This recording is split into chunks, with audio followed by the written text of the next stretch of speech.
Welcome, everybody. Good evening. Even though it feels like it's the middle of the afternoon, thanks to daylight saving. Welcome, welcome. We're going to let everybody load in and we'll get started in just a moment.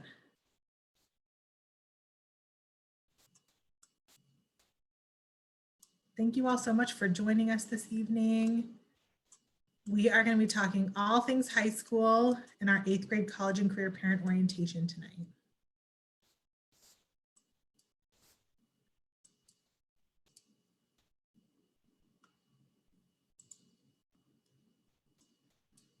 All right, it looks like we're at about a stable number of participants. We'll still let everyone join us over the next few minutes as we discuss our agenda for this evening, what the plan is for our presentation. I first want to say thank you all so much for successfully registering and coming to your first Futureology event. If it is your first Futureology event, the entire team is here with us this evening. We're going to introduce each other very quickly and get to more of the content that we're going to be covering this evening. So Futureology is a college and career counseling program within CUSD. We are all credentialed school counselors. We are experienced college admissions readers. Our program is data-driven and accessible for everyone. We have one-on-one college and career counseling appointments individually with students. We have support services available, of course, in English and Spanish. We have targeted outreach for first-gen population students, of course, our students who speak other languages. We work very, very closely with your high school guidance teams and your middle school guidance teams to set up college and career initiatives, events, and other things that we do at a district-wide level. This presentation this evening is going to be recorded. We also have a website that will link in the chat for you all to use that has a resource library and a webinar locker with all of our recorded presentations, and we'll definitely get into a little bit more of where those are and what's in those later. Right now, I want to introduce everybody as a part of our team. My name is Kristen Jones-Manning. I'm a college and career counselor with Futureology, and here with us we also have Jennifer Manzanares.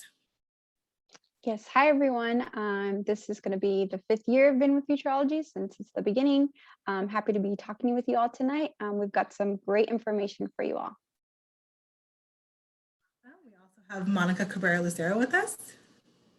Hi everybody, glad you're all joining us tonight. I am Monica Cabrera Lucero and I'm also a college and career counselor. This is my 2nd year. I'm going into my 2nd year of being in the program and I'm really happy to talk to all of you tonight.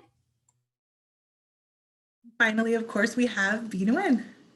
Hi, everybody. Very excited to be with you here tonight. Also, my 2nd year with the district. Very much looking forward to working with all of you down the line. All right, if we go to our next slide, we'll learn a little bit more about our agenda this evening. We have a parent folder for you all to access that will also be emailed out that includes a QR code. If you're not familiar with a QR code, all you have to do is open your phone camera and scan the square image that's on your screen, and we'll open up a folder that has multiple resources that we're going to share out that's specifically designed for parents. If you see this little link image on any part of the slides this evening, it also includes an additional link for you to click. The slides and the parent folder, the recording will all be available in your follow-up email as we finish this evening. Moving on to our full agenda tonight, we're going to go through quite a bit of information. If you do have questions, please use the Q&A to ask those, and we'll be sure to try and get to them either at the end or as we approach those topics. We're going to start with what to expect, what is course registration, and the overall transition to high school. We're going to move into an overview of what A through G requirements are and what high school graduation requirements are as well. We're going to connect the dots and talk a lot about the college and career planning process and what our program includes and does. We're going to talk about understanding the current state of college admissions and your roles as a parent and building your support team within CUSD. Again, this webinar is being recorded, so if you weren't able to join us live, we're so happy that you're able to watch it on the recorded and later. If you see the link icon, that means that there is a linked resource for you to use. So as you look at the slides after our presentation this evening, those will all be available for you at a later time. So just a quick disclaimer, tonight's presentation covers information that's applicable to all students. So we aren't going to be covering specialized student cases like students who are on a very accelerated pathway, student athletes, or any of those types of very particular situations. Typically we go over those in a one-on-one counseling appointment or in a group specific effort. We do have resources for all of those student considerations, and we'd be happy to point you in the right direction. But tonight's presentation will be general and inclusive of all students that are entering high school. I will say, if you stay with us till the end of the presentation, we are going to be raffling off some prizes this evening. So please stick with us, and we'll definitely get to those at the end. So what is your roadmap to high school, and what does that look like? So this is an idea or a summary of what's happened so far in terms of your roadmap towards high school as an 8th grade or middle school family. So the high schools hold parent information sessions and something called an 8th grade expo typically. This year they were definitely all still virtual. Your academic advisors conducted virtual visits, they opened up their Aries portal, and they allowed your student to choose classes for 9th grade. We have what's called School of Choice in Capo, which allows students to pick a school outside of their home school to attend or petition to attend. That window opened and now is closed. And then students wait to hear about plans for reopening for 2021 and 2022 that are still ongoing in our district at this time. Probably one of the most common questions that we get from families is, did I register for my courses? Did I do that? And the answer most likely is yes. Your course registration happened from a window between February and the end of February. You were all receiving letters with special programs, choosing electives and instructions. Your student portal, your Aries portal, which looks just like this, opened, and students were allowed to input their elective choices for their courses. When the portal closed, you're not allowed to make any changes in Aries, but you can still make adjustments leading up to your actual start of school, and we'll talk about that in just a second. So a sample freshman schedule looks very similar to this. It includes all of the core classes with the exception of CCP or health or an additional elective for most students. In August, high schools will hold an additional registration and walkthrough registration. These are important if you feel like you missed any of the steps that we just talked about previously, or if you want to change your classes for whatever reason.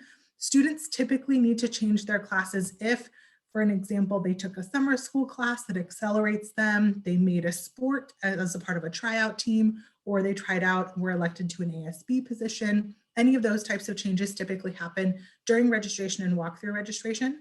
It always happens the same week or a similar time frame to your 9th grade orientation date, so typically right before the first week of school. So what are the developmental changes and academic expectations and differences between middle school to high school? This is a lot about that big beginning transition period.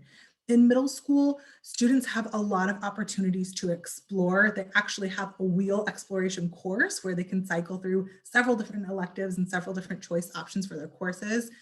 Typically, social emotional learning happens within their peer groups or students of the same or similar age. Your academics are low stakes. There's a lot of opportunity for improvement and growth within the middle school environment.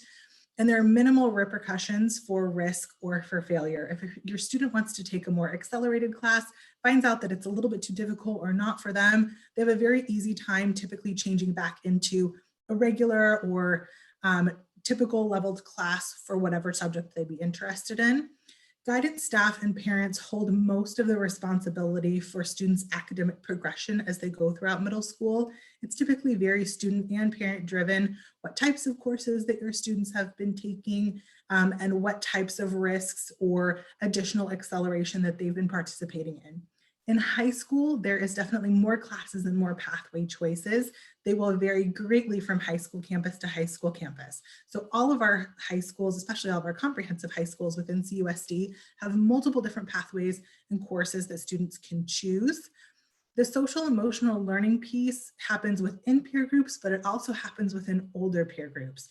So students are now kind of the small fish in a very, very large pond.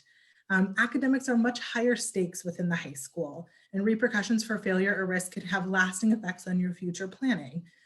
Academic risks include taking a course load that maybe is too challenging, being in a section of courses or a total schedule that might be a little bit too difficult for your student. What we're going to talk a lot about tonight is making plans that are individual and specific to your child, because those risks at the high school level do have lasting effects. When we're going to talk about course requirements for college, those are a very specific set of requirements and standards. And so ultimately, there's a much bigger team that has to be involved to make sure that students are really successful. Students, teachers, and parents hold most of the responsibility for academic progress within CUSD, and this has to do with our course placement guidelines. Most of our parents are familiar with course placement guidelines as they enter high school. If they had a student who wanted to petition for a particular course or was really interested in taking a particular subject that they needed to discuss with their academic advisor, our course placement guidelines help both academic advisors, counselors, parents, and students understand what the expectations are for certain levels of courses, and as they get more difficult into honors, IB, AP, and other types of course choices that we're going to talk about in just a second. I'm going to pass it off to Jennifer, and she's going to start our conversation about A through G requirements and high school graduation requirements as well. Thanks, Kristen.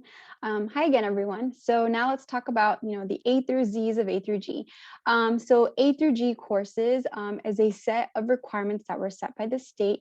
The UCs and the Cal States, both public systems, require students to take these 15 courses by their senior year with a grade of a C or better in order to be eligible to apply to the four-year universities. These courses are typically a little bit more rigorous or have a few more requirements than the average high school caseload, which we'll talk about in a little bit. But we definitely encourage all students, if possible, to try to take this pathway if it fits with your academic goals. In order to ensure that you are on track with your A through G coursework, it is a great idea to make sure you're in communication with your child's academic advisor or counselor on campus. Whoever's helping them register for their classes will be your direct contact for this, but you can definitely keep track of them, by keeping account of what classes they're taking. And if you have questions, we're here for guidance as well, but your number one support at school would be your academic advisor. And here's just a quick snapshot of the A through G requirements. So you have to take 2 years history, English 4 years, math 3 years, etc. One thing that we do like to encourage our students to do, if possible, is to go a little bit above and beyond the bare minimum requirements.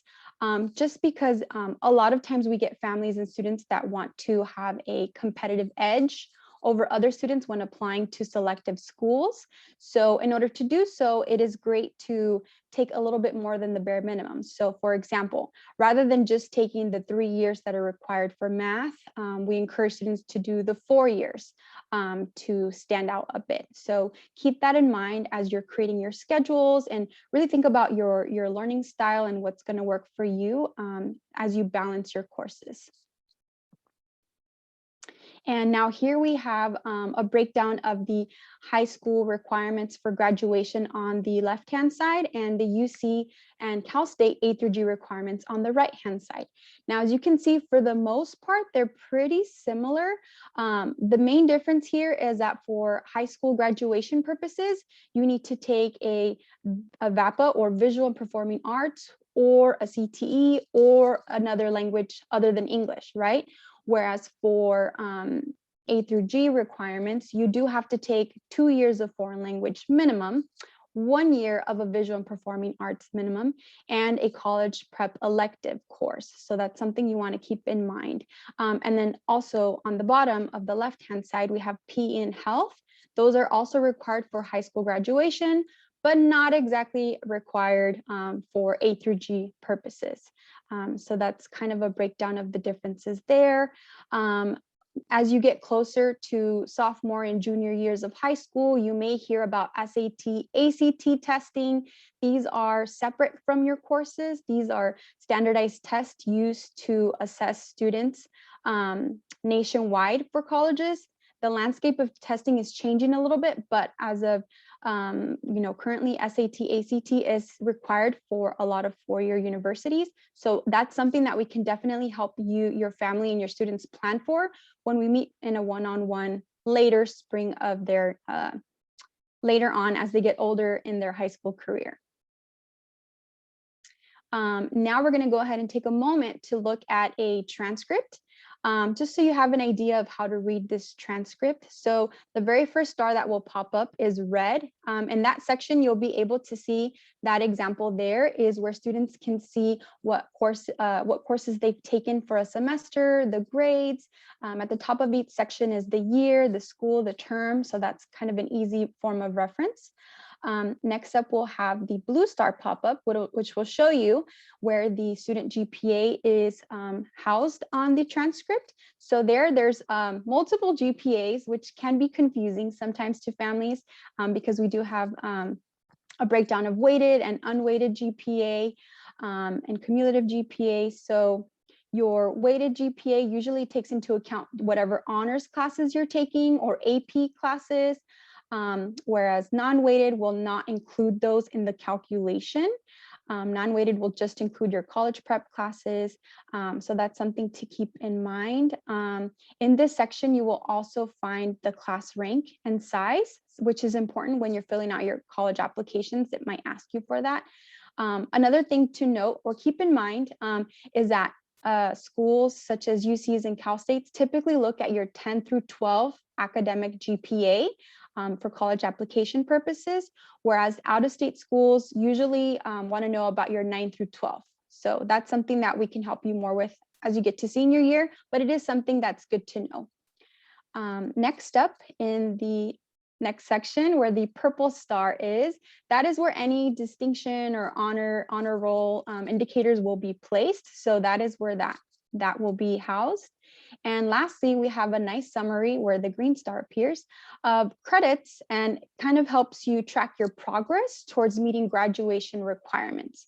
So this is something you can always take a look at, make sure you're on track. If something is a little off, feel free to reach out to your academic advisor for support with that. On this slide, we have linked another version of this anatomy of a transcript, which you're more than welcome to review as well when we send the follow-up email. And another thing we do want to share with you is that, that anatomy of transcript link is actually a part of the high school course catalog, which is linked here as well. You are more than welcome to look through it if you'd like to read descriptions of different classes and see which ones are offered specifically at your high school. The A through G chart is included in this as well. And it's a good way to plan, right? A good way to plan ahead and make decisions about what type of classes you want your high school career to be filled with. So I definitely encourage families to take a look just to start planning and being familiar with what's available. Next up, high school course vocabulary. There's different types of classes and they'll be indicated on your transcript a variety of ways. So your regular classes, these are offered to all students. These will be available to you. These will include classes such as like PE, right? Health. Your college prep courses will be designated with the little P next to the course name on the transcript. These classes are available to help you prepare for college and satisfy those A through G requirements, which is, what we were just talking about. So that's a great way to prepare for that. But just keep in mind that these classes are non-weighted. So they're on a 4.0 scale, right? So if you get an A, you get 4 points calculated into your GPA. For those students that are seeking a little bit of a more challenging coursework, we encourage them to start off with taking an honors course or two, really seeing, what their level is academically to challenge themselves, potentially start to stand out, see if they're, ready for potentially making the leap to AP later on or IB. Honors is a great way to start challenging yourself, and you do get a little GPA bump. That's where the weighted GPA comes in.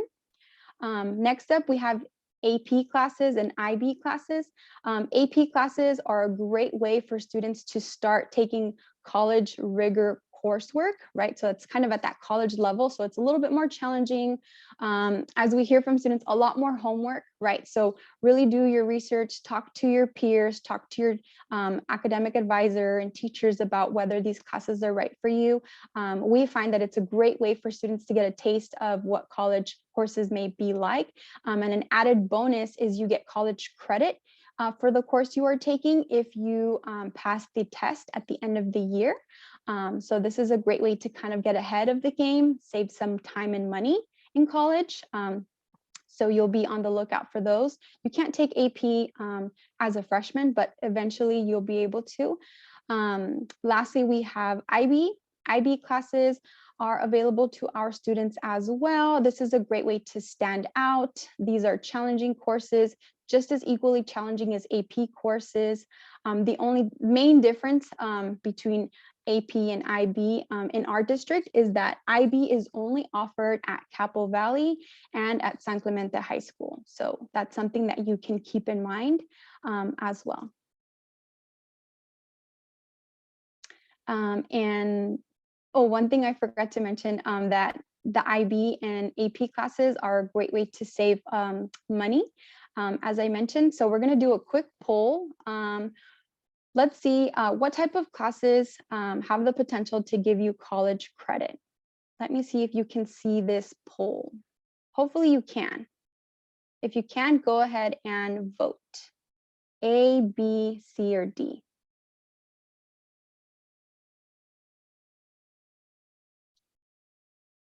Okay, y'all are doing a great job answering the poll. I'm going to give you about 3 more seconds. Okay, looks like just about everyone has voted. Oh, we have a few more people voting. Okay, I'm going to go ahead and end the poll in 3, 2, 1. Okay, great. So you all were catching my drift. The correct answer is D, right? Both IB and AP classes allow you to earn college credit. Good job catching that. So something to keep in mind, right? Next slide, please. Okay, so we talked a little bit about the benefits of taking AP and IB courses. However, you may be thinking, okay, well, what's the difference and which one should I take? Which one might be best for me, right? Or for your student. So the main difference between them is there's a few of them. So for AP classes, these were developed here in the US to help prepare students for college, right?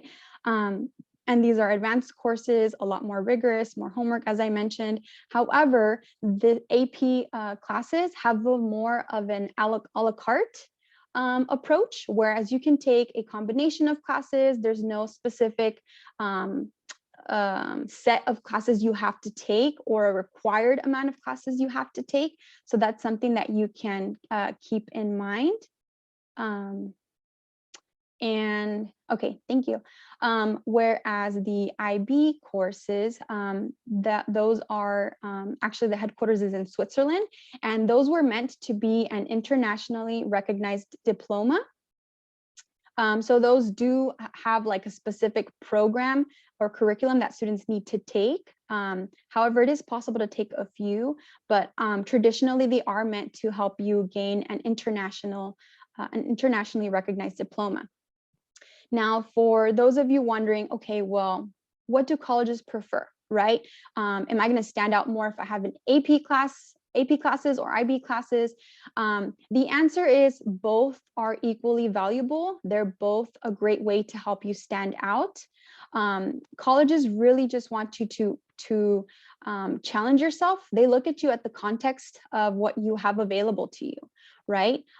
Because there's no standardized grading for IB, you know, they're kind of graded differently across the country, and things of like the grading scales a little differently. They can't penalize students for not having IB classes. So as I mentioned before, it's really up to you if you prefer to take AP or IB. As I mentioned, the selective schools, highly selective schools. Oh, I lost the the PowerPoint. The highly selective schools, as I mentioned, don't have a preference. They really do truly genuinely look at, okay, what is offered at your high school and are you really maximizing those offerings?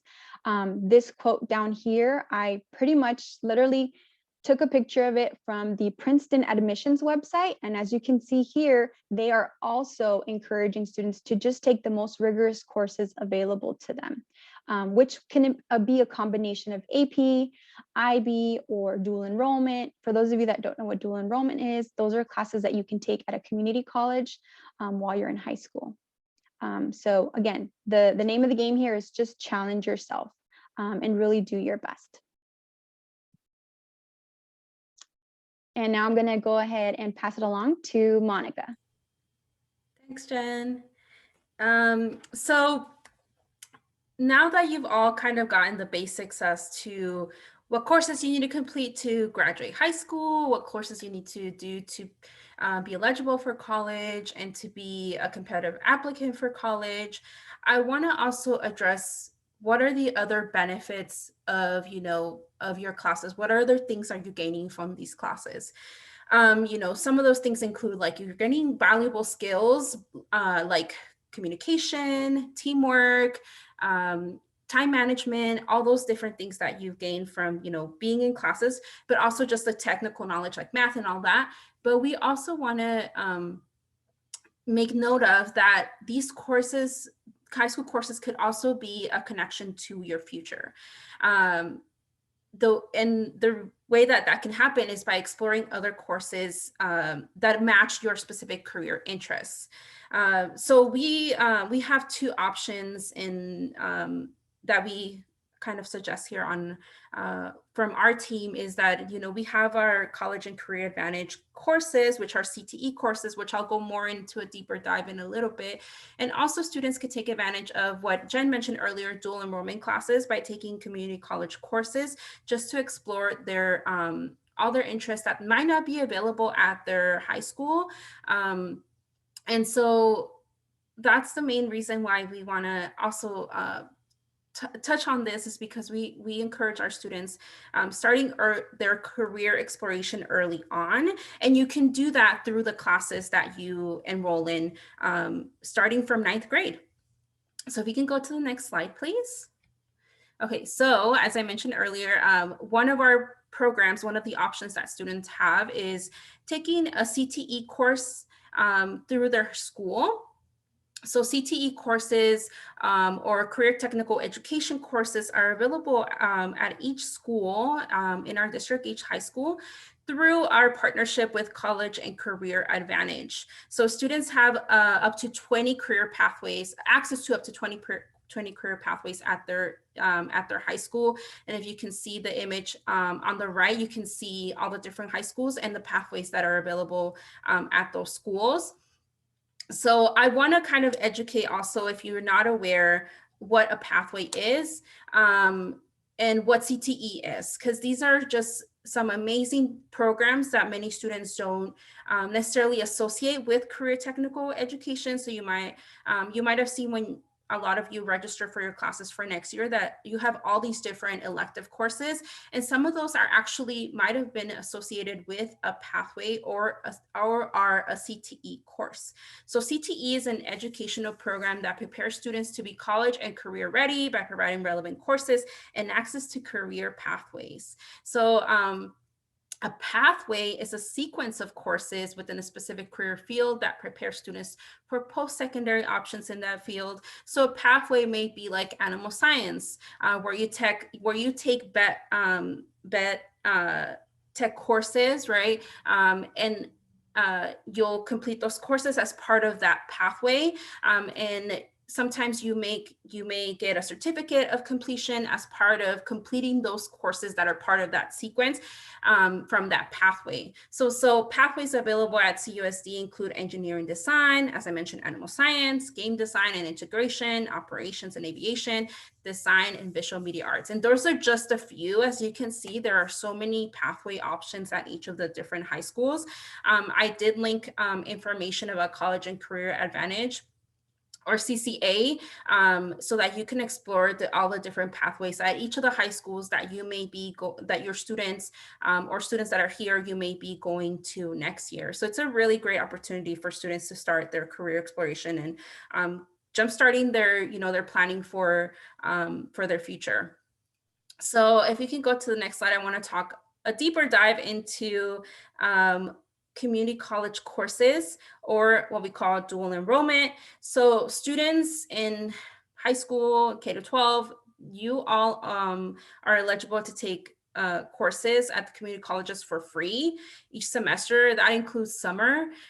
This option is, like I mentioned earlier, is a great way to explore courses that might not be available at your school, or is something just to try out before committing to an actual major. So that's one of the other reasons why we encourage students to start the career exploration as early as 9th grade, so that you can, first of all, learn if you love that, that field.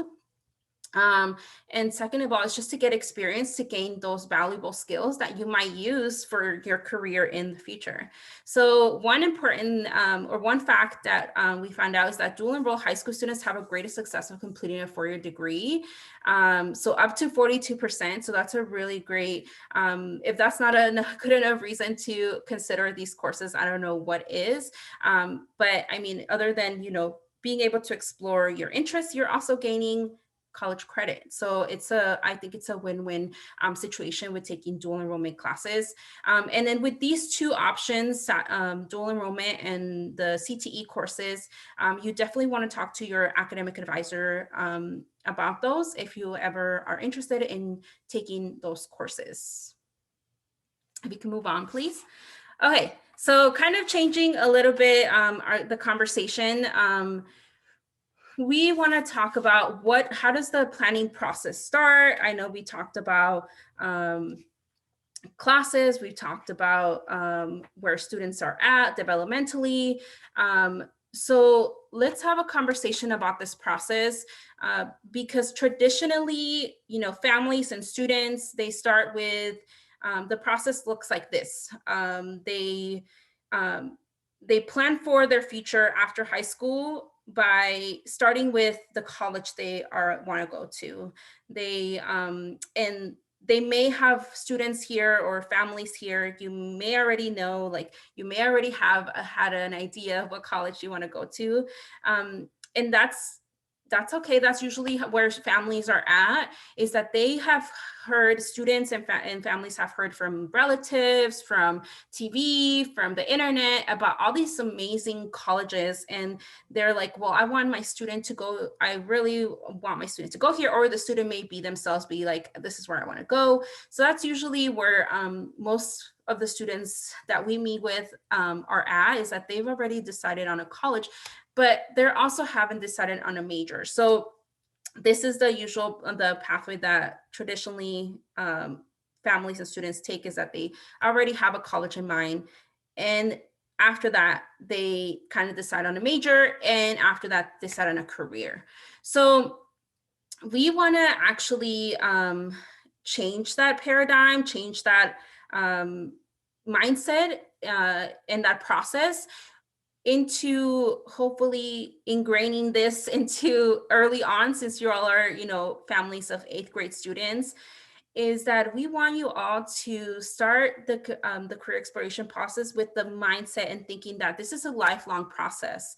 And it's not a process that that can be figured out right away, and it's not a process that ends even after they graduate high school. It's a lifelong process. So we want we encourage our students to start with understanding themselves, learning what their interests are, what their values are, just learning as much as about themselves as possible. What are their strengths? What are their skills? And tying that into the careers that might be a good match based on all those things that make them who they are. And so in that second step is the exploring careers, right? So this is where we're at, where we just talked about all these courses are about exploring careers. So that's usually where the second step of this lifelong career exploration process. And then after students have done a lot of extensive and, they've done some assessments and they've found some careers. And what I mean about assessments is like maybe like a career assessment where they explore their interests, their values, and they find all these amazing, interesting careers, and they've done their research. They can start exploring what is the majors, what are kind of the training that they would require, that they would need in order for them to pursue that career. And then after that, we can explore the post-secondary options. College, is it a 4-year college? Is it a 2-year college? Is it vocational or trade school? And then hopefully, because students have done this process with the baseline of, this is what I love, this is who I am, that they hopefully have found a career and success that they love. So this is the kind of the paradigm shift that we encourage our families and students to have, is to start with understanding themselves, for students to understand themselves. And you can do that we do that in this program, is we do a lot of that exploration and understanding, help students understand themselves through our different programs that we offer. So with that being said, thank you, V. With that being said, we do, this is the planning progression. I know we kind of, the last image was kind of very general, but this one goes a little bit more to specifics of how does this happen throughout the years of high school. So 9th and 10th grade, you're the students here and the families here, y'all are going to be starting 9th grade next year. And so for 9th and 10th grade, the main focus is for the planning progression is learning about yourself, doing those assessments that we mentioned earlier, is doing a personal inventory, finding out your Hall and Code, finding out what your learning style is, right? Because that's going to help ultimately with being successful in classes, is learning about how do you best retain information? What is the best way for you to study? What is the best way for you to learn? And so that's the main focus of 9th and 10th grade, is doing this social and also developing those social emotional skills in 9th and 10th grade. So as you can see, as they progress through high school, college and major doesn't come into the picture until 11th and 12th grade. Of course, we can have conversations because all of this is tied in together. So we can still have conversations about major and college, but the main focus, at least for 9th and 10th grade, is developing that self-awareness of what they love, what their interests are, what their values are, what their skills, and all that, so that they can figure out what the next steps are in terms of researching careers and researching majors and colleges. So it's a lot of adjusting and all of that. So why does this process, we're kind of ingraining these, we're kind of changing your minds here about what this process looks like. So why does this work best for students? And these are the main reasons why. It allows time for adjustment to high school academically and socially. So as Kristen mentioned a lot earlier, is that students are going through a lot of developmental changes. They're leaving middle school and now they're coming into high school, where it's a bigger, there's a lot more students, the dynamics change a little bit. So it does give them some time to just, rather than have that pressure of like, I need to know about colleges now, I need to know about admissions now, they can focus on figuring out who they are and, becoming, like I said, self-aware of what they love and what their interests are, without having all these pressures about college. And it gives them time to adjust to high school, which can be a stressful environment. And so it creates space for exploration and learning new things, keeping an open mind.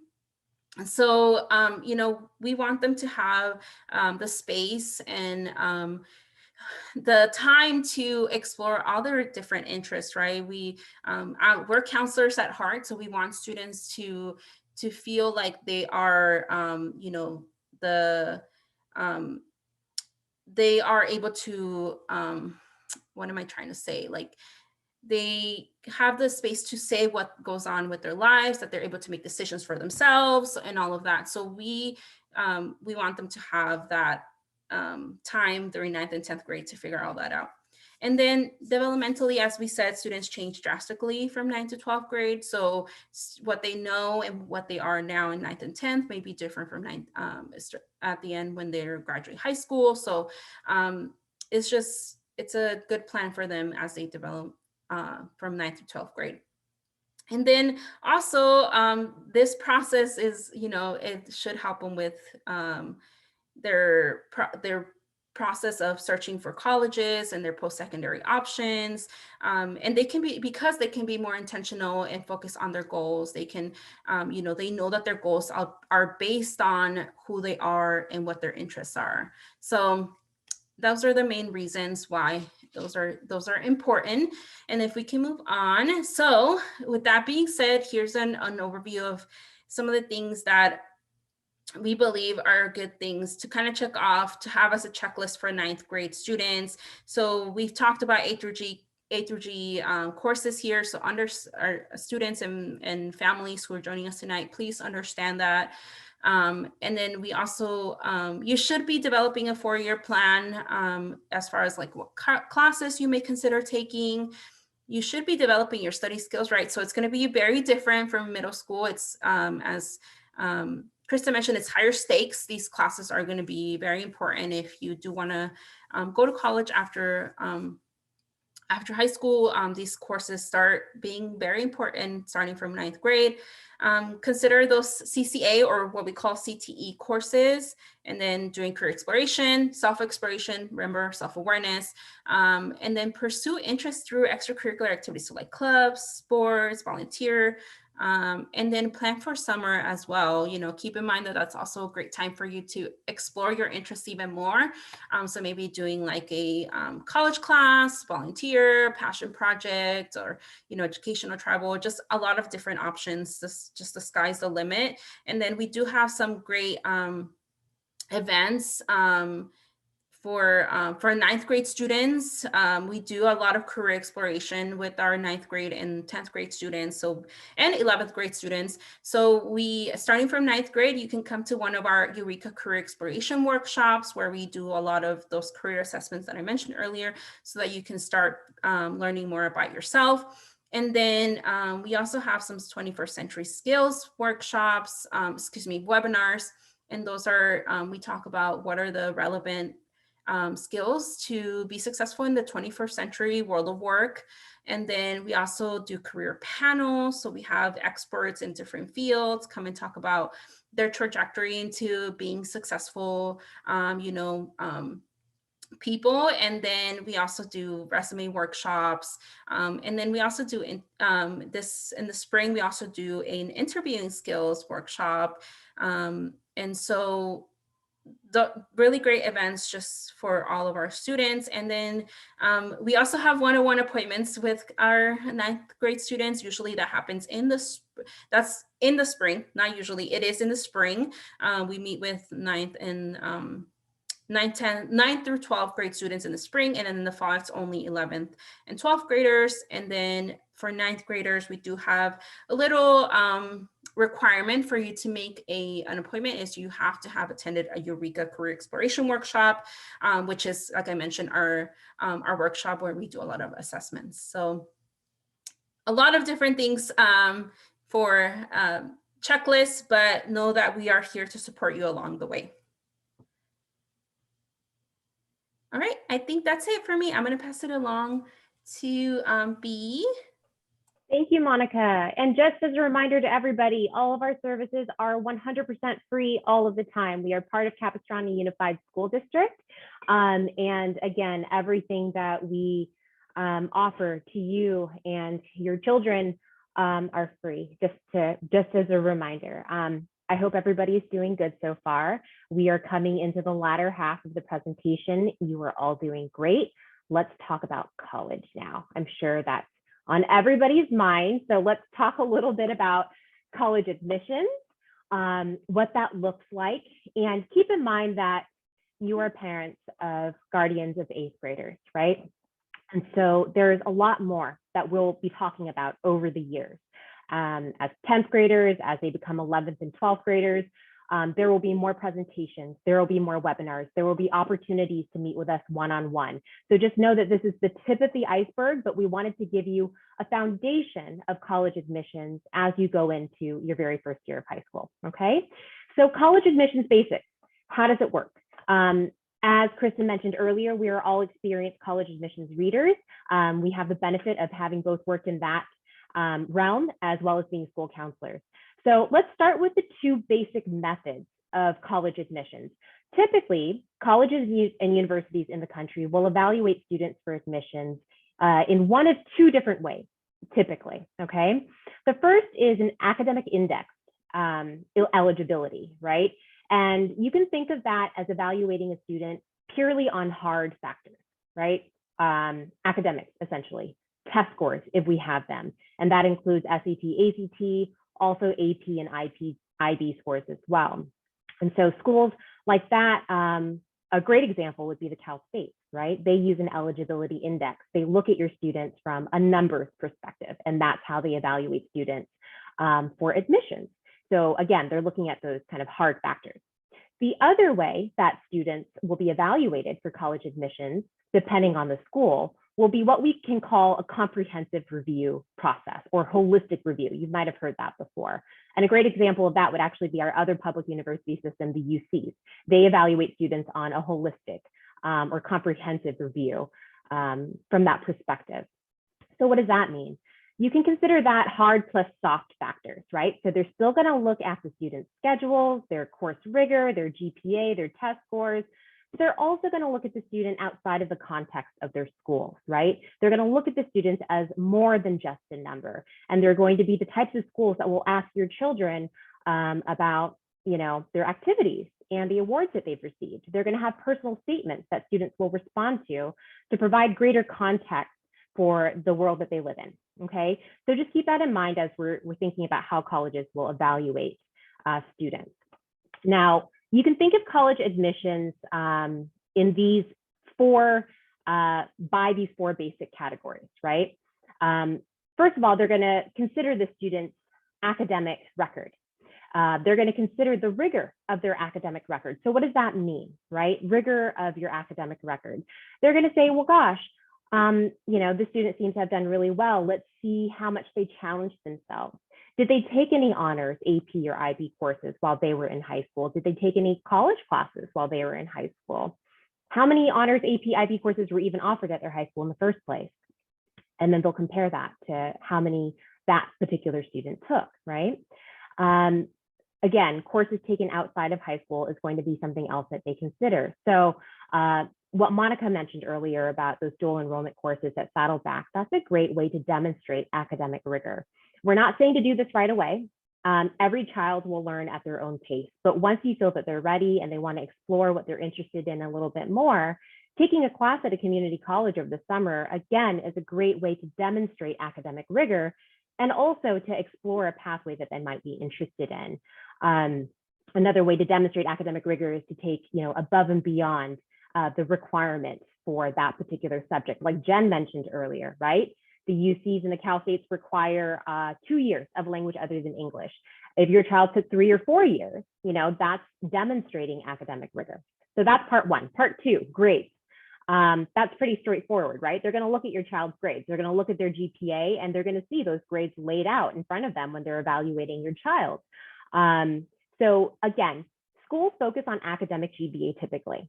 So what your child gets in their sports or PE or health, for example, those are not academic courses. And so typically those grades will not be calculated into that academic GPA that's being used to evaluate a student for admission. So just keep that in mind. Some schools will only focus on 10th through 11th grade. And an example of that would be, again, the Cal States and the UCs. We talk about them a lot because they're very popular and they're great institutions. And we really use that as a metric because they have some really great requirements. And again, they're awesome institutions. But the UCs and the Cal States will calculate your child's GPA based off of 10th and 11th grade, which is not to say that 9th grade does not count, right? 9th grade matters for many, many reasons. The UCs and the Cal States will still see their 9th grade grades, even though it's not calculated into their GPA. And of course, 9th grade will kind of set the tone for what happens in 10th grade, whether or not your child will be eligible to qualify for an honors class or an AP class maybe by 10th grade, right? So 9th grade definitely still matters. So just keep that in mind, and 12th grade is going to matter as well. That's really far away from now, but just know that, you know, they will evaluate the rigor of your child's 12th grade schedule as well, even if they don't have the grades by the time they make their decision for college acceptances. So that was 1, 2, and 3. So step 3 is test scores, right? That's going to be a big part of college admissions. The landscape of testing, as Jen mentioned earlier, is changing. We don't know what it's going to look like for your child's graduating class. We know that it's changing right now. We know that what has happened has really impacted the way that testing looks, and it's making schools reconsider what their policies are, right? But test scores are not simply SAT and ACT. Standardized test scores also include AP testing and IB testing, right? To name a couple other examples. And those tests, APs and IBs in particular, while not required for many colleges, you can consider icing on the cake, right? If your child takes an AP and IB course and then passes the test, that's just another, another thing for them to use to highlight their academic ability. So it can help add value to their application. So keep that in mind. Keep in mind as well that for highly selective schools, right? We're talking elite schools. Test scores, the saying goes, won't get you in, but they can certainly keep you out, right? So what does that mean? Having a very high test score, let's say a perfect SAT score, is not an automatic ticket into UCLA. It's not an automatic ticket into Cal or to Harvard, right? But not having an ideal test score lower than average for that institution can certainly keep you out of a highly selective or competitive school. And this is not to scare any of you, because I just named 2 or 3 of the most popular schools that families tend to focus on, and we'll get to that in a little bit. This is not to scare you, it's just to educate you a little bit on the admissions process and how testing factors into that. And again, it's changing. So that's 1, 2, and 3, academic rigor, grades, and test scores. Finally, and I think personally, most importantly, especially for schools that review students comprehensively, is love of learning. The more competitive the school, the bigger a deal love of learning is, right? What is love of learning? It is a student's desire to seek out the thing that they love the most, that hobby, that interest, that particular academic subject. What are they doing to explore that? Are they teaching themselves things in their own time? Let's say a student's really into programming and they independently learn multiple programming languages just for fun, just by watching YouTube, nothing official. That's actually something they can mention on their college applications, just to let you know, okay? But love of learning is what a student has done to demonstrate their intellectual curiosity and their desire to learn. It's really that simple. And this can really be fostered by you by allowing your child to explore that which they love, and letting them explore that in different, varied ways. So this is a really, really important part of college admissions, and it goes above and beyond the academic realm too. You can have a student who's really interested in plants and horticulture, and they might be a really avid gardener, and that's something that they can pursue in multiple ways and discuss in great detail on their college application, right? That can add value to their application. So keep that in mind. And my final bit of advice for you on this is that this should be genuine and student driven. We don't encourage students to try to do a billion different things to look like they have a love of learning when they truly aren't interested in something. We want it to be genuine. We want it to be student driven, and that will clearly shine on a student's application when we're reading their personal statements and reading about the activities that they've completed throughout high school. So that was college admissions basics. You're going to learn a lot more about that with us over the course of the next few years with your child. But here's what you can expect from a college journey perspective, okay, over the next 4 years of high school. Monica has touched on this already, so I'm not going to go into this in too great a detail. I don't want to go ad nauseum on about this. But ninth grade, as we've already discussed, is all about self-exploration and developing a base. It's very important that ninth grade starts off strong and that your child feels supported and confident, okay? So we're not gonna pile on college. We're not gonna talk about that right off the bat. We need them to feel ready and confident and that they have a study plan in place and that they're taking the courses that they need to maintain that A through G eligibility. And we'll talk more about A through G eligibility and the importance of that in a second. But very basic stuff, right? Take your college prep classes, do the best that you can in them, get help when you need, pursue those hobbies and interests, have fun with them, and just develop that academic foundation and prepare over time to make it more rigorous. By 10th grade, you're doing the same thing. You're taking your college prep classes. Maybe this year you're ready to increase the rigor by adding an honors class or two, maybe an AP class, right? To challenge yourself. That would be great if your child feels ready for that. This is also the time to continue exploring careers and also diving into majors at this point so that we're discovering different educational pathways that align with the careers that they've discovered are interesting to them. This is also a time to consider taking a mock ACT or SAT. That this could be the time, depending on your child's readiness, their maturity, their level of math. All of this can be in a discussion that you have with one of us, with your academic advisors. You're not alone in this. We can help advise you along the way, but this is the time to start considering that to make the best determination of which test to ultimately take by junior year, let's say. Again, we want them to pursue their hobbies and their interests, have fun with that, find ways to grow in whatever area it is that they're interested in. And consider, again, dual enrollment classes through local community colleges, whether that's during the school year, if they're, want to get spicy with it and add more to their academic load, or through CCA. And just as a reminder, the CCA/CTE classes that Monica was talking about earlier, those are A through G approved courses. A lot of them are articulated with the local community colleges, which means that if your child takes some of these courses, they have the opportunity to earn college credit for those courses as well. And not to mention, CTE, CCA classes sometimes offer internship opportunities, which would be invaluable for your students to really discover what they love and to shine from a college admissions perspective as well. So keep that in mind, that these courses are definitely a great way to challenge oneself and to explore interests.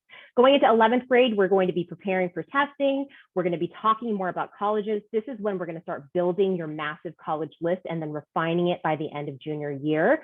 This is when we're going to start talking about drafting your college essays by the end of junior year. And we will have events for every grade level every year so that you're fully supported as we move along. Finally, going into 12th grade, we're talking college applications. We're talking financial aid and scholarships, right? These are the decisions that will be made by that time. And by the end, we'll be here to help you make your decisions based off of your college acceptances, and we'll help you kind of make those determinations once we get to that part of your journey. So that was a lot. That was 9th through 12th grade. We're only just diving into 9th grade right now. So what can you do now? I'm hoping you're not feeling overwhelmed because we really don't have to focus on too much right now. This is what you can do if you're anxious about college, okay? We can visit college campuses. That can happen at any time. You can certainly have discussions with your child about their strengths and their skills and promoting them, exploring those in different ways inside school and outside of school. We want to focus on building a really strong academic foundation. So 9th grade really is the time to dig your heels in, help them figure out what works for them from a studying schedule perspective, and giving them that confidence to go into their first semester strong so that they're building that strong academic foundation. Keep track of your activities and awards. You'll be asked about this by many colleges. So keep a Word document of the things that they do, right? The clubs they're in, how many hours you're spending in these clubs, the sports they do, the jobs they get, all of those things can be kind of tracked early on and added to with each school year. That's a great best practice for students to do as well. Obviously, we want them to explore careers. That plays into college decision-making 100%. And that can start as early as now. And hopefully they've already kind of started that in middle school. And we want them to genuinely pursue their hobbies and interests. Now, if you're still feeling overwhelmed, please remember, first of all, that there are almost 4,000 universities and colleges in this country. And there will absolutely be several colleges, probably many more than that, that will fit your child's needs perfectly or close to perfect. That's going to be based off of, assessing their fit factors and what they need out of the school. Those are conversations we'll have together over time going into 11th grade. But just know that there are so many schools out there, and we tend to fixate on about 30 of those 4,000 schools. And part of our work in this district is to help you realize the just treasure trove of opportunities that you have out there above and beyond, what kind of is in your orbit right now, as far as colleges go. A focus on academics is important, but it shouldn't be, you have to get straight A's because you need to go to UCI. You have to get straight A's because you need to go to Harvard, right? That drive to get good grades should really be driven by the fact that learning is going to be important in life, and what they're learning now is applicable to the kind of people that they'll be in their jobs one day, right? And that's the message that we try to emphasize to students as well when we meet them, is that what they're learning now and how they're learning all these skills just play into their ability to be better employees and be better people in general. And that should be where the emphasis is. And just know that you have support along the way. And we'll start with career and self-exploration first, and we'll worry about college going into 11th grade. Okay, so just keep that in mind. So let's talk about your roles, what we can do, who your support team is as we go into high school. So these are your primary partners in planning in your college and career journey and your academic journey. We have your school counselors at each site. These are your on-site academic, social, and emotional supports. You will have school counselors available to you to speak to should your child have specific needs. If they are struggling with something, they can certainly speak to their counselors about that. So take advantage of them. They're an excellent resource on campus, right? After that, we have our academic advisors. They are going to be your go-to academic experts on campus. They will help you schedule you for your classes. They're going to help you make your 4-year plans. They are the people to go to when you have questions about your grades, your schedule, anything academic related. You obviously also have your teachers who are going to be the academic experts, the people that your children will go to discuss their classes, and also just if there's a particular subject that they're interested in, they can speak to their teachers about those subjects, get their input, see what their pathway was to that led them to whatever it is that they teach, right? And then finally, you have our team. Again, we're here as extra support, in the area of college and career. We provide workshops, events, one-on-ones. You can email us. We'll be here to support you along the way as well. So some parent roles and responsibilities, some things that we want to keep in mind as we go into this kind of next chapter of your child's life. Some things to just try to keep at the forefront of our minds as we're going into this. We want to try to monitor our expectations and our attitudes about success. I think we all kind of go into this with very specific ideas of what we want for our children and our students, and we have ideas of what we want, and sometimes they differ from what the child needs or wants at the time. And so we want to keep that in check and make sure that we're not projecting that stress and that anxiety and these expectations onto these children at this point in the game. It should be supportive, and we should be able to allow them to grow and to ask questions and to feel that they can ask for help if they need it, and that wherever they're at is totally fine, right? We'll meet them there. They're going to make mistakes. We all do, and that's okay. That's going to happen. We might have an academic slip. That's not going to be the end of their college journey, right? So we just have to expect that to happen, and I'm sure you already do and already are expecting that. And give yourself some time and grace and space. None of this has to happen tomorrow. It's a process. And we don't have to jump on everything right away. We don't have to make them join every club right away. We don't have to have them take honors classes right off the bat. We need to meet them where they're at and honor where they're at so that they can thrive. That's going to be the most important thing, is just to kind of embrace their strengths and let them grow in their own time, because they're all kind of on their own different timeline. So the main takeaways from this is, or from tonight, is what? Academically, we want to maximize your child's options, and you can do that by making sure that they complete A through G course requirements, okay? What we don't want to happen is by 11th grade for your child to not have met certain A through G requirements, or by 12th grade, and then they realize that they can't apply to some UCs and Cal States because they haven't met those A through G requirements. So we want to take inventory of those every semester, make sure that we're meeting those requirements, okay, so that they have the option of applying to the Cal States and the UCs and most four-year universities if they choose to. After and above and beyond that, you know, those honors, AP, IB courses, they can be taken later on by 10th grade. You can determine that to enhance their application overall. Obviously, every child is different. I'm sure we don't have to tell you this, and we just have to kind of honor where they're at and find that happy medium for them. They're going to be stressed going into 9th grade. So we want to just give them that space to get settled, and then to help give them support and, you know, help them find the help that they need along the way. And finally, as it pertains to college admissions, just know that it changes every year, and what we're saying today could be very different from what the landscape of college admissions looks like for your child by the time they're wrapping up 11th grade, going into college admission seasons for 12th grade. They are more than a test score, than a grade, right? Than what they accomplish on paper throughout high school. And again, you already know this as their parent or guardian. But there's so much more than that.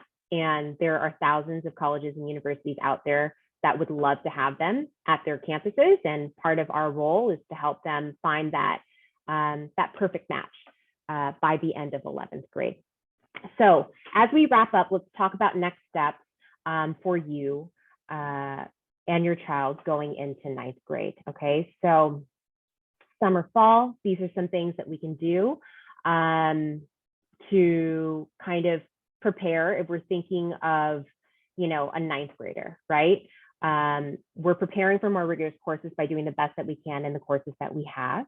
We're reviewing the A through G requirements to make sure that we're taking courses that align with those to give our child the best possible options going into college application season. We're going to identify their interests and make a list of extracurricular activities that they can participate in if they want. And that could be sports at school, clubs. And again, it could be an individual personal pursuit that has nothing to do with anything offered at school. It could be learning to do something on their own entirely separately, again, from the school or the district, right? We just have to see what they're into and help them find ways to explore those things. We want to develop academic goals so that they have something to work towards.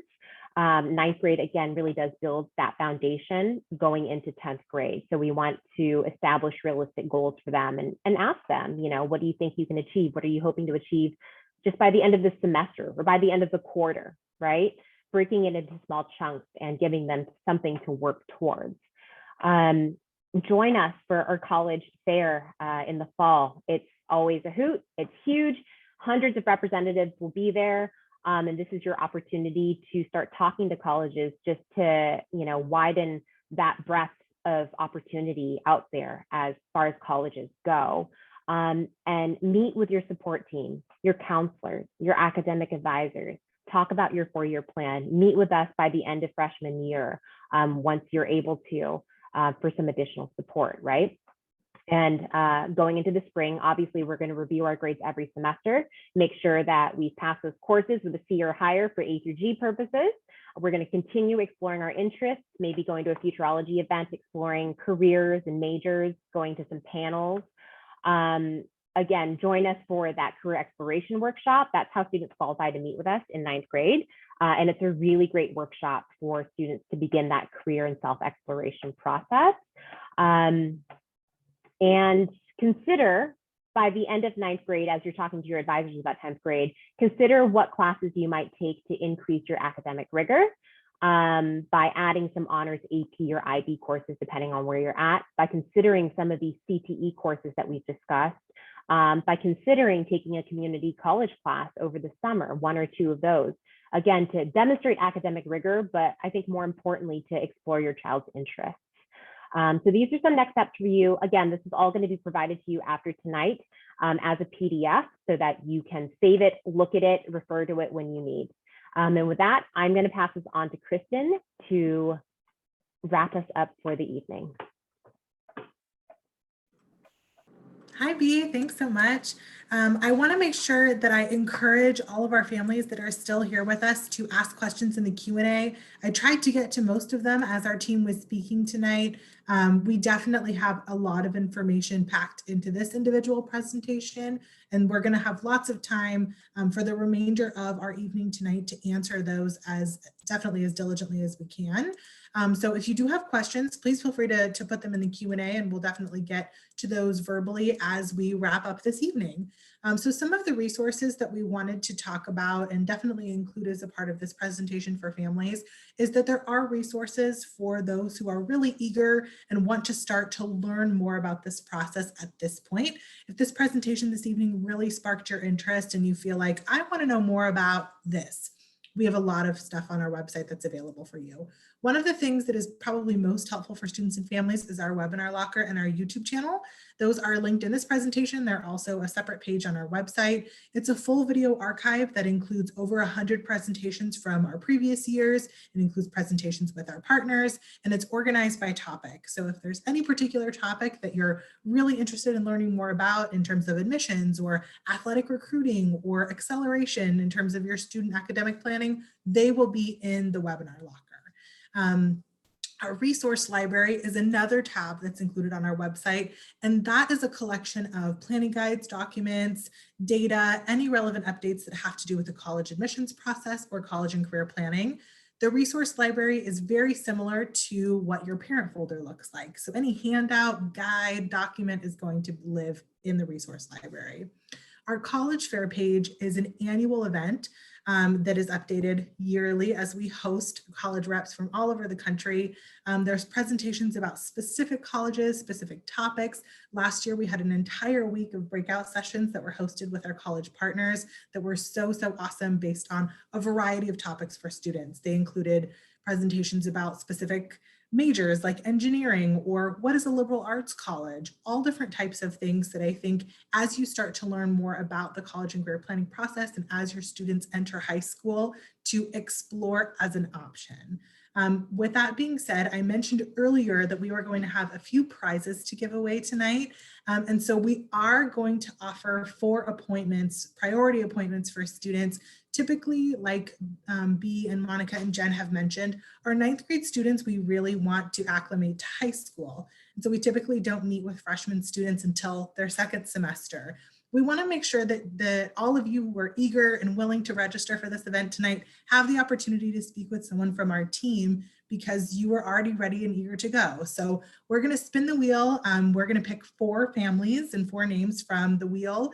If you are here tonight live, please make sure that you chat one of us. And we will be definitely following up and helping you schedule your appointment one-on-one with someone from our team so that you can continue to ask questions or clarify anything that you guys would like if you want. So Monica, go ahead and spin the wheel and we'll see who our first winner is.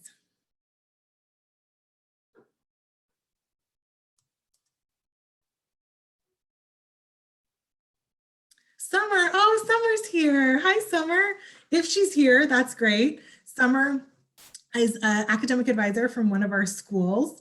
If she's here, of course, we'd be happy to meet with her. But let's spin again and see if we have any other families that we can give an appointment to.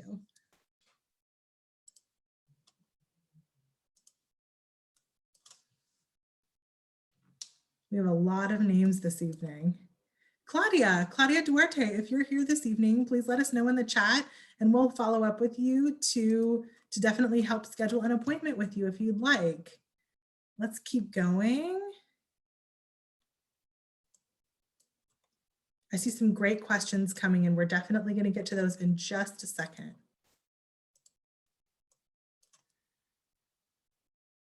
Awesome. Vanessa Lindsay, if you're here this evening, please let me know in the chat and we'll follow up with you and make sure that you're able to schedule an appointment with one of us soon. We have 2 more spaces for winners tonight.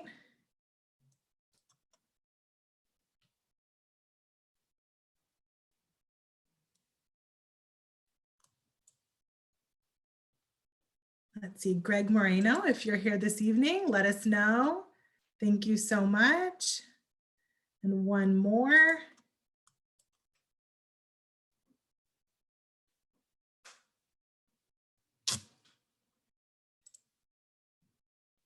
Wendy Kramer, if you're here tonight, please let us know in the chat and we'll be able to help schedule an appointment for you. All right. I hope that those winners are excited to meet with somebody from our team. Of course, we're excited to meet with you. Part of, again, the transition to high school is learning who to access and who is a part of your support team, like Bea mentioned. This QR code to scan is for our exit survey. If you have time this evening, please make sure to open that with your phone and complete our little post survey. It helps us create events like this that are tailored to your individual needs so that we can continue to create content and presentations that are helpful to you. As a part of our exit survey, we also just have open time for Q&A. So the chat feature and the Q&A feature are typically not recorded with our presentations. So if there is a question that we can answer live, we definitely try to at the end to make sure that everybody who's at home can still listen as well if they're able to. So there definitely are a few questions that are here that we're going to get to right now. Again, if you have any additional questions, please let our team know and we're happy to answer them for the remainder of this evening. So we have one question from Chris, which says, if 3 or 4 years of high school social science is recommended, what should be taken in 9th grade to meet this recommended guidance? I don't know if anyone from our team wants to jump in and answer this, or I'm happy to answer it as well. So Chris, typically if 3 or 4 years of social science is recommended, CUSD guidelines already give your student 3 years. So they're already at a great accelerated pace to meet their requirement and exceed their requirement. If a student is really interested in history or social science, they have a couple of different options. They can take an honors world history if it's offered as a part of their elective choices in 9th grade. They can take additional social science courses at the community college over the summer, but it's typically up to the student to see what they're ready for. I think one point that I hope we made multiple times this evening is that it's student driven. We want the choices that you make with your student to be 100% with them in mind and what they're ready to do. But already within CUSD, your 3 years minimum, which exceeds the minimum, is already guaranteed as a part of the regular high school curriculum. So I hope that answers your question. Okay, Sophie has a question. Is it too late to enroll in AVID? Sophie, you're going to have to check with your individual school. Each high school has different deadlines and applications specific to an AVID program. Some of them started, I know, in February, taking applications or recommendations from your middle school AVID teacher to the high school AVID teachers. So double check with them or look on your high school website. And they should have information about if that application period has already passed or if it's too late to apply. Typically, they're pretty flexible with some of those things. So if you'd like to be an AVID as a 9th grader, reach out to that teacher and still consider it. Your 8th grade teacher can help you do that too.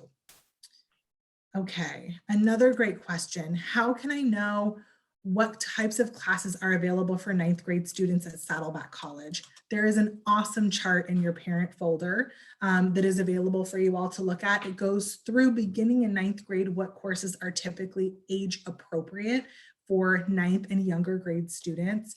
Historically, most students take advantage of dual enrollment for a few different reasons. One, they want to take a language that's different than what's offered at their high school. So they go that route to do that as a part of their A through G requirements. The other courses that students typically take as a younger student include an art class. So if the art offerings or visual performing art offerings at your high school aren't something that you're super excited about, there are lots of options at the community college level that I think students find really accessible at any age group. So those are the two that are the most common, but definitely by interest and by age, those increase by volumes. So take a look at that chart in the parent folder, and I think it will be very helpful to help outline some of those things for you. All right. We have already opted for the subjects for 9th grade. Can we change it before they join 9th grade to make it more rigorous? Yes, you can. So you are eligible to change some of your course selections depending on the grades that you currently earn and finish 8th grade with. So during that walkthrough registration process, you can talk with your academic advisor and talk about their recommendations and what they feel is the most appropriate for you. With the CUSD placement guidelines, there sometimes will be a petition form for students and parents to complete if they want to take a more rigorous coursework or course load than what's been suggested by their academic advisors or their teachers at the middle school level. Those petitions typically include basically just a disclaimer that this is something that you're choosing to do, that you acknowledge that you're signing up for, you understand this is what your student and your parent would like as a part of their schedule, and they're not going to be able to level until this particular time or date. Those forms are only available at the high school and they're only available from your academic advisor, but you have lots of time to think about that before you decide to make any changes to your schedule. So don't feel like it's something that you have to do, super soon. You can wait and see how the end of 8th grade goes, see what some of your friends are doing and see what feels the most appropriate for you. Okay. We have another question about health. We had several questions about health. Health is up in the air in terms of what's being offered for our summer school offerings. I know the CUSD school board is still making decisions about when students are going to be able to register for health.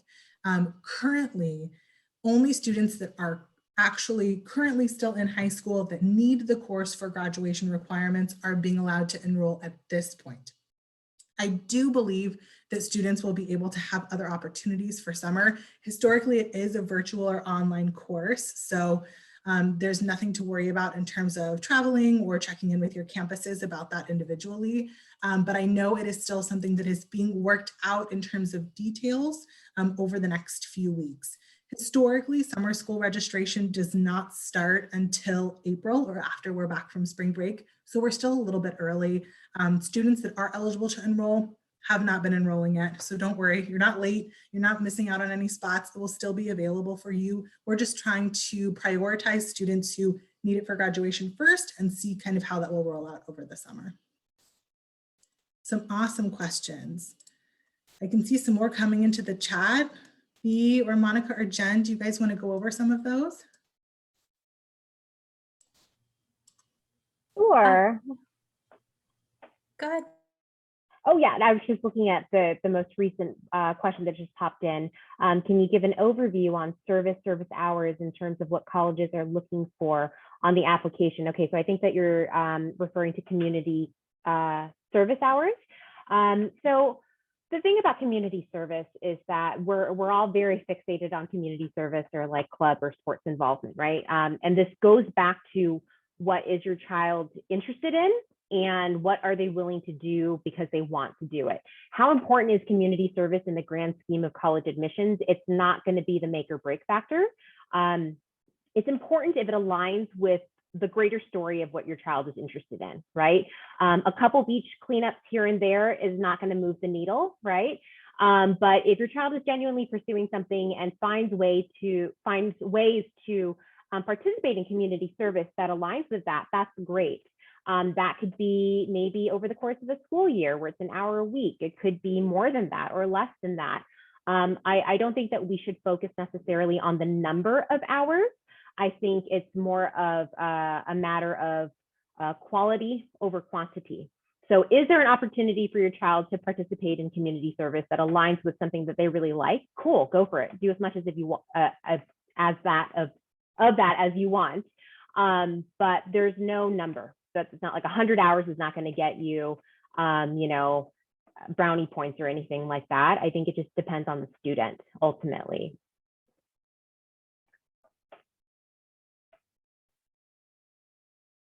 Let's see. Awesome. Some more questions that I hope we clarified in the chat and the Q&A earlier as well. The parent folder was in the QR code at the very beginning of our presentation. I tried to link it in the chat a few different times, but it will also be in your follow-up email. So if you haven't had a chance to look it over or see any of the resources in there, don't worry. You guys will be getting a follow-up email later this evening with all of those things included, and you'll be able to take a look later. There are some great handouts in there besides the information about Saddleback or concurrent enrollment, including our parent handbook, which has more information that we typically will discuss in an appointment, red flags for parents to look for or understand as a part of the planning process, and a lot of the basic checklists that were linked that Bea and Monica were able to discuss earlier this evening. Thank you all for being such a wonderful audience. We appreciate it so much. We're going to give just a few more minutes for Q&A or any remaining questions that students or parents have, and then we'll wrap up for this evening. So Thank you all for joining us tonight. Yes, thank you. Hopefully you all found it helpful. Remember, this is something you can rewatch later. We know it was a lot of information, but remember, just one step at a time. We're here to support you along with your support on your high school campuses. one thing that I want to clarify too, just because it came in the feedback survey. So thank you all for filling out your feedback survey. One event, we put a lot of examples of events that we do over the course of the year throughout the presentation that are for students in 9th, 10th, 11th, and 12th grades. One event that is an annual event that we do every year is our Parent Admissions Boot Camp, which is a much deeper dive into the college admissions process, with student examples, case study examples. So if admissions is really something that you're eager to learn more about, that event is open to parents and students, typically mostly parents, of all ages in the fall. So look out for that event. It's always very well attended. There's always great questions, and we'll do a much deeper dive into some of the topics that we touched briefly on this evening, but will be more important to your students as they take their journey through high school. So Colleen wants to know what Eureka is. That's a great question. I know that we kept referring to that, and I guess we did not explain it quite as well as we should have. So Eureka is a career exploration platform that we've purchased for students of the district to use. And we facilitate assessments within Eureka with students as they register for these events throughout the spring, which is when Eureka workshops occur. So Eureka is the name of the platform. We call it the Eureka Career Exploration Workshop. And if your students register for it, we will facilitate some assessments with them, and then they will have access to that paid account for the remainder of high school to continue their major and career exploration going into college application season. So it's a great opportunity for them to not only get assessments done, but have them facilitated by professionals, which is really how they should be done. Bina, I just want to add to your question about how do you find out about our events, or how do we market them? We try our best to market through your high schools. So they typically will send out school messengers or information about our events. We send out individual school messengers and emails about our events for the upcoming months typically. But the best way to find out about what is going on with our program and what offerings we have is to follow us on Instagram and Twitter. We update those regularly with our event flyers and all types of things that are going on, and we give students a lot of reminders. We are at CUSD-Futureology on both platforms. So that's a really easy way for both students and parents to access what's coming up, what to expect, if there are deadlines or any really important things that they should know. For students, if you're still joining us, we do not follow students' accounts, so don't worry. We're only interested in you learning about the information that we have to give out, but that's a really great way to know about any events that we have that are coming up, or any new programs or presentations that we are putting on over this fall or the spring. And to follow up on Eureka, because we had another question about it, students are able to register for Eureka in the spring. That's when we have a very strong emphasis on careers and career exploration for our students. College is typically a little bit more college heavy, or not college, fall is typically more college heavy. So students will start registering for our Eureka event in the spring, and you'll find registration availability for that in the spring of your child's 9th grade year. And if they do register and attend the Eureka workshop and they complete the assessments with us, then they are eligible to then sign up for a one-on-one appointment with somebody from our team to begin that planning process for the remainder of high school.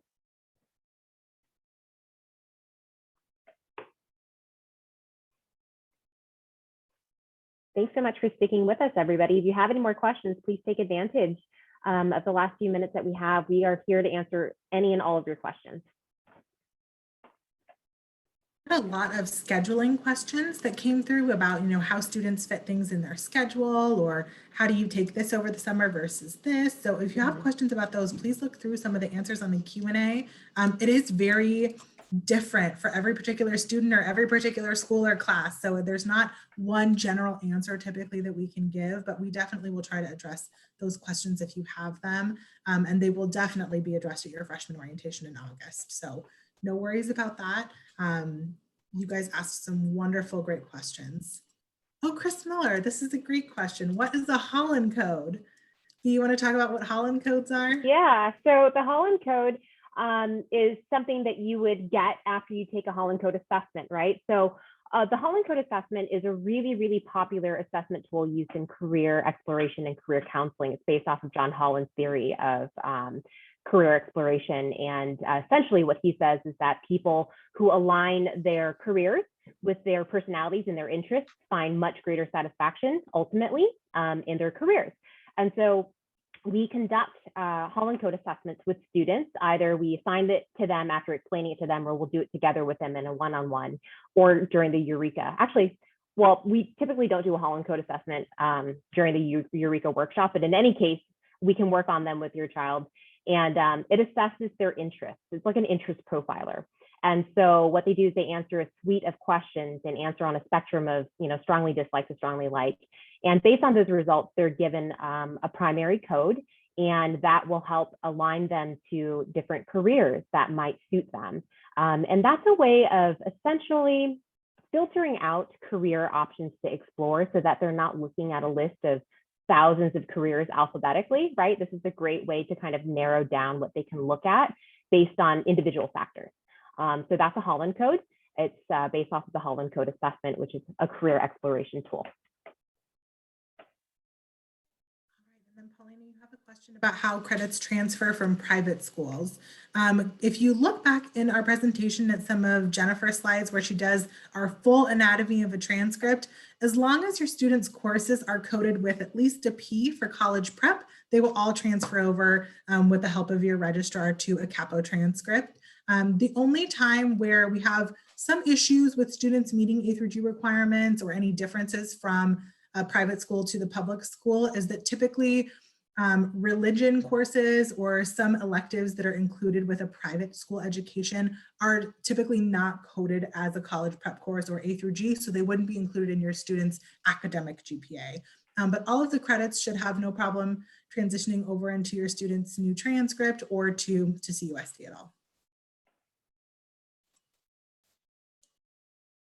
And I think if you're considering taking a course at a private school, let's say over the summer for enrichment or to for whatever reason, I think you should probably discuss that with your academic advisor to see if it's a WASP accredited school, if the school will actually grant your child credit for attending this private school for a term.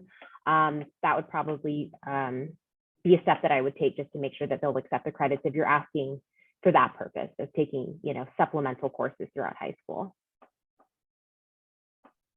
Absolutely.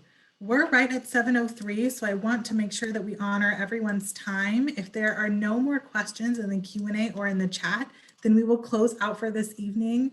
Again, thank you everyone for joining us. It is such a pleasure to represent our program, to discuss all of the wonderful things that we do, and to make sure that you're ready for high school. So give yourselves a few more months, enjoy the rest of middle school, and we'll see you come fall or spring at one of our events. Yes, looking forward to it, everybody. Have a wonderful evening. Have a good night, everybody.